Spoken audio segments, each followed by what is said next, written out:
KBC में करोड़पति पति। सूरज के जीवन का एक ही फंडा था कि मेहनत तो गधा भी करता है, घर बैठे जो कमाए समझदार वही होता है। इसीलिए उसने कभी नौकरी ही नहीं ढूंढी।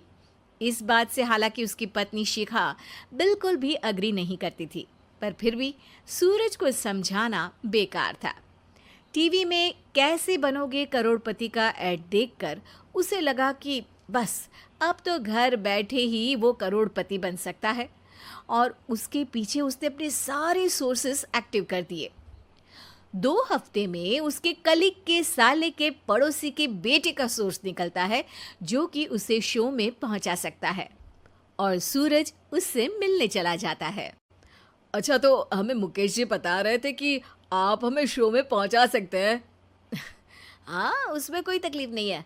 मैं कल अगर कोशिश करूँ तो इसी महीने में आपका नंबर आ जाएगा। अरे ये तो बहुत बढ़िया हो गया।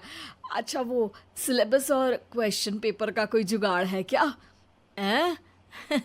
उसका तो कोई जुगाड़ नहीं है। तो वो वाकई में कुछ भी पूछ सकते हैं? हाँ, वो तो बच्चन जी पर है, जो पढ़ते हैं वो पूछ लेते हैं। पहली कोशिश फेल होने पर अब सूरज के सामने एक बहुत बड़ा सवाल था कि आखिर जवाब कहाँ से लाए। तब शिखा ने एक सजेशन दिया, क्यों ना सूरज अपने चचेरे भाई सुमित से मदद मांगे, जो कि यूपीएससी की तैयारी कर रहा था। हालांकि इतनी मेहनत करना सूरज को समझ में नहीं आता था, पर कोई और रास्ता ना मिलने पर वो आखिर सुमित से बात करता है। अरे सुमित, हमारा कैसे बनोगे करोड़पति के लिए सिलेक्शन होने वाला है। तुम हमें थोड़े चिट बनाने में मदद करोगे क्या? अरे भैया, चिट बनाए तो सालों हो गए, उसमें हमारा एक्सपर्टीज नहीं है, बल्कि आप बोलो तो हम आपकी पढ़ने में ज़रूर मदद कर सकते हैं। हट, कैसी अनाप शराब बातें कर रहा है तू। सूरज ने सुमित को मना तो कर दिया था, पर तैयारी करने के सिवाय कोई चारा उसे दिख भी नहीं रहा था, खासकर जब 12 के पेपर लीक करने के एक्सपर्ट शुक्ला जो भी हाथ जोड़ लेते हैं। आखिर सूरज को सुमित के पास जाना ही पड़ा, और उसने सुमित और शिखा से वादा किया कि वो बहुत मेहनत करेगा। 1 महीने की तैयारी के बाद फाइनल हुआ कि शो से 1 हफ्ते पहले एक ट्रायल खेला जाएगा, जहां पर सारे रिश्तेदार ऑडियंस की जगह पर होंगे और शिखा सवाल पूछेगी। दूर दराज से भी रिश्तेदार आकर हाजिर हो गए देखने कि आखिर कैसे बनेगा सुमित करोड़पति। सब कुछ सेट था, और इतने में सूरज आकर अपना स्पीच देता है। ये 1 महीना मेरे लिए आसान नहीं था, पर अपने भाई सुमित और अपनी पत्नी शिखा की मदद से मैं इतनी दूर पहुंच पाया हूँ। मेरे मम्मी पापा के आशीर्वाद ने भी बहुत साथ दिया है मेरा। मैं उम्मीद करता हूँ कि आज के शो में आप लोगों को बहुत मज़ा आएगा।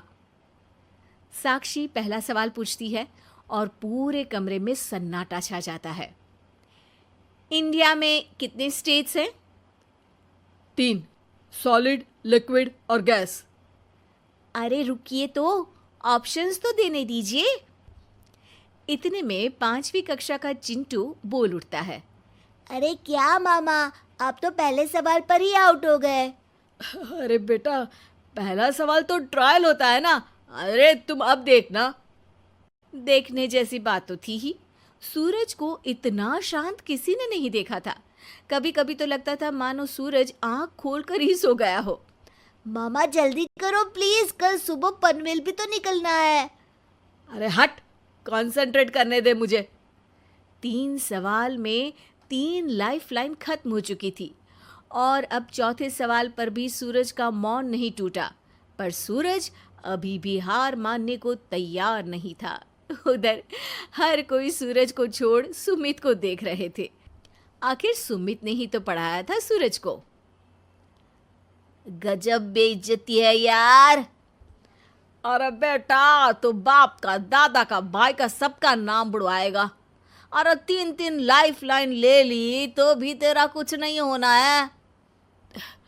अरे कोई इतनी बात करता है क्या शो पर? अरे बेटा, शो पर तेरे जैसे भी तो नहीं आते ना। सूरज की ये जंग आखिर 1 घंटे बाद 5वें सवाल पर खत्म हो गई, जब उसने इंडिया के नेशनल बर्ड का नाम कहा, कौवा।